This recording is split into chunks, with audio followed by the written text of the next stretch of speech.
This is Creepy Ilonggo, and we are now at the final episode of our Halloween special this year.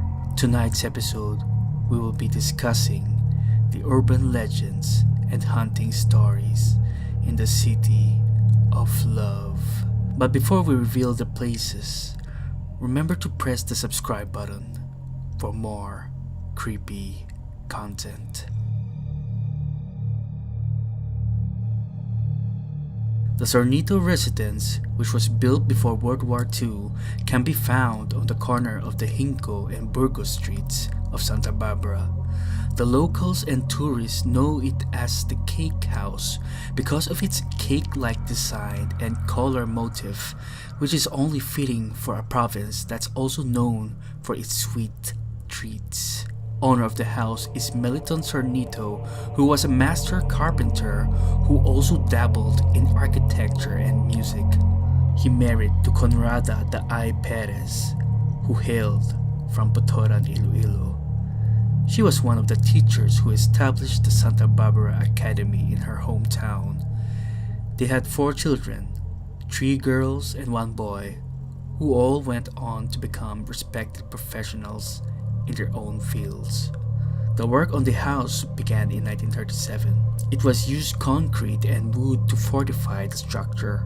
It later converted into a sort of museum showcasing the family's lifestyle for almost 60 years. It was declared an important cultural property in 2015. It is cited by the National Museum of the Philippines as one of the best well-preserved mid-20th century houses with American architecture influence. According to some guests, claim that they would see 3 duendes, also known as dwarfs, were playing around the stairs of the house and in one of the rooms on the ground floor. Are the dwarfs residing outside the house? Or perhaps it has something to do with the miraculous image of Santa Regla as it brings the SORNITO residents either fortune or bad luck. Established in 1905 through a grant given by the American business magnate, industrialist, and philanthropist John D. Rockefeller, gave grant to the American Baptist Foreign Mission Society for the purpose of establishing schools that will train ministers, other Christian workers, and for boys in the Philippines, a task which was given to the American missionary William Orison Valentine. During the World War II, the academic life in the campus was interrupted when the Japanese forces landed in Iloilo. As a consequence of the invasion, missionaries assigned at the school fled and took refuge in the mountain barrios in the Pass Capiz, but soon they fell and were captured by the Japanese troops on December 19, 1943. The missionaries begged them to free the Filipino captives and instead offered themselves as ransom. At the dawn of 20th of December, the missionaries told their Japanese captors that they were preparing for death. The adults were beheaded and the children were bayoneted. One of the missionaries who died in the massacre is none other than Dr. Francis Howard Rose, the former president and head of Central Philippine University. After the war ended, the college was reopened by the remaining members of the faculty and by returning missionaries. The college's buildings were destroyed. Reconstruction was made possible through funds from friends at home and abroad.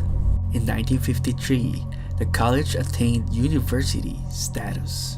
A lot of stories are heard about numerous sightings and spine-tingling phenomena that happen in these grounds, especially at night. The Robley Science Hall has the most active paranormal activity in the campus. Reports said that the students and teachers can hear footsteps, a young girl crying, an apparition of a lady, and during a class on an evening, the fire alarm sets on by itself. Could these be souls seeking for help during the World War II? Whatever the case, students make sure not to wander off at night. Built in 1937 by an industrialist and a farmer named Don Emiliano Lizares, it is dedicated for his wife Concepcion Gamboa and their 2 sons and 3 daughters. Lizares owned vast sugar and rice plantations both in Negros Occidental and Iloilo during his lifetime. Before World War II, he owned the Negros Stevedoring Company. When World War II broke out, the family evacuated to Putoran, and the mansion was then used as the headquarters of the Japanese army, with the basement converted into a prison where those incarcerated were starved, tortured, and killed. After the war, the family went back to live in the mansion where Lizares died on Easter Sunday of 1949 due to a heart attack aggravated by internal hemorrhage and high blood pressure. His widow left for Manila and offered the mansion for sale, but nobody bought it. For a time, it became the home of the Casablanca Casino when it was leased by a businessman. It remained unoccupied from the late 50s until it was bought by the Dominicans in 1962 and turned it into a formation house the next year. In 1978, the mansion became the Angelicum School with at least 70 students and 4 teaching staff. In the mid-90s, the facade of the mansion was dressed with lights in time for the Christmas season, becoming one of the most photographed houses in the Philippines during the Yuletide month. According to the previous Dominicans, the spirit of Lizares wanders the mansion and appears at night on a specific period. There are reports in the evening that some of the Dominican priests experiencing noises of disembodied footsteps, dragging of chains, chilling wails and screams, even a ghostly apparition manifested and tries to choke at one of the priests. When the Dominicans experienced those hauntings, they later offered a mass inside the mansion to dedicate for the unrested souls so they can be put to rest. Today, the mansion is officially safe from the harmful haunting activities, and the mansion inside will be opened soon to the public as it undergoes restoration sometime this 2019 or 2020.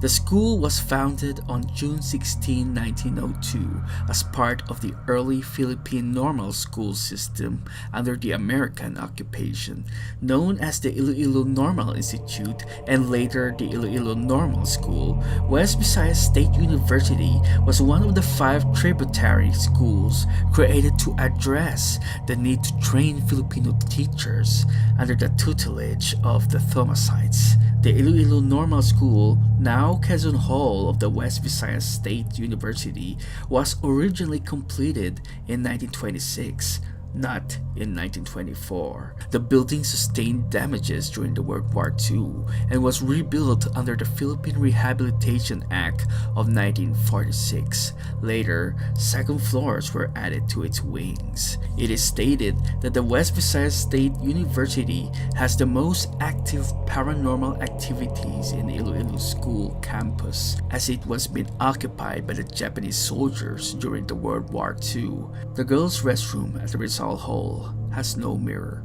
Reason said that whenever students would use the mirror, they would see from the reflection of a lady dressed in a nursing uniform, then suddenly vanished. After a number of students reported their experiences at the girls' restroom, school authorities decided to remove the mirror.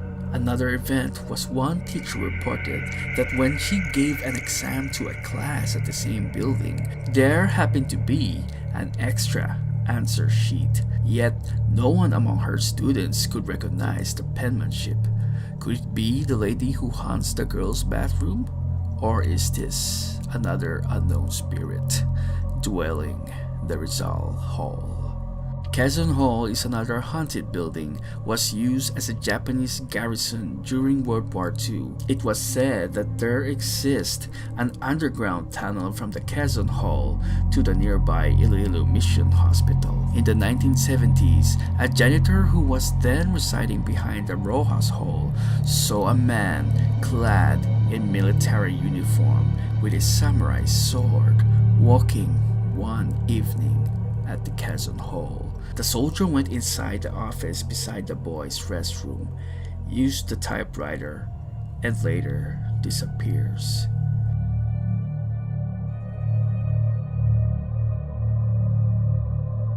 The original owner and builder of Casa Mariquit goes by the name of Don Julio Javellana y Quimbyong and his wife Maria Joseliva. Don Julio was one of the richest persons in Iloilo during the Spanish era. He built the house using bricks, and the bricks came from their factory in La Paz. As the money-lending business of Don Julio flourished, a special area in the ground floor of his house served as a bank. Special vaults were installed on the walls that kept valuables safe. The couple gave birth to Don Ramon Javellana, who married Maria Leonor Verto. The marriage of Ramon and Leonor was blessed with the birth of a daughter. Their daughter was named Maria Salvacion Verto Javellana, more popularly known as Mariquit. Mariquit was also the heiress and the first grandchild of Don Julio Javellana. In the later years, Mariquit had an early marriage with Fernando Lopez, who is more popularly known as Nanding. Fernando and Mariquit were blessed with 6 children. Today, the house is rightfully and legally owned by Robert Puckett Jr. There are numerous paranormal and superstitious stories about the Casa Mariquit's residents, that spirit beings and dwellers such as Capre, Mateo, and a duende believed to be present in the house. They are as well considered as unseen residents and guardians of the house. Balete trees conceal the house from passers-by, but stories of supernatural beings of the trees make Casa Mariquit visible to everyone. A former security guard of the house was drunk, and every time he would go out for a drink, he would notice that the statue of the Virgin Mary disappears. Perhaps the Blessed Virgin Mary would roam the grounds and patrol the premises in his absence. Another report said that there was a previous caretaker who had an adopted son who was 5 to 6 years old at that time. He urinated in front of the grotto, and hours later, the child's organ got inflamed. It was only until the mother knelt in front of the grotto to ask for forgiveness that the child got well. One faith healer confirms that the presence of the Capre in Casa Mariquit. She describes that this Capre is kind and does not harm people. There are also several people stayed in the house and were lucky enough to witness a full-bodied apparition of a white lady at the guest room. About a year ago, one of the tourists took a photo at the Atay bed and discovered, to their horror, 2 shadow spirits manifested on the bed. This simply shows that the entire place is guarded by nature spirits. As the caretaker stated, that people who plans to steal from Casa Mariquit's belongings, they wouldn't be able to live another day. And that ends of our episode for tonight. Do you agree with our list? If you have other haunted places in Iloilo that we weren't able to tackle, feel free to write them down on the comment section below. This is creepyilonggo, and I'll be seeing you in our next episode.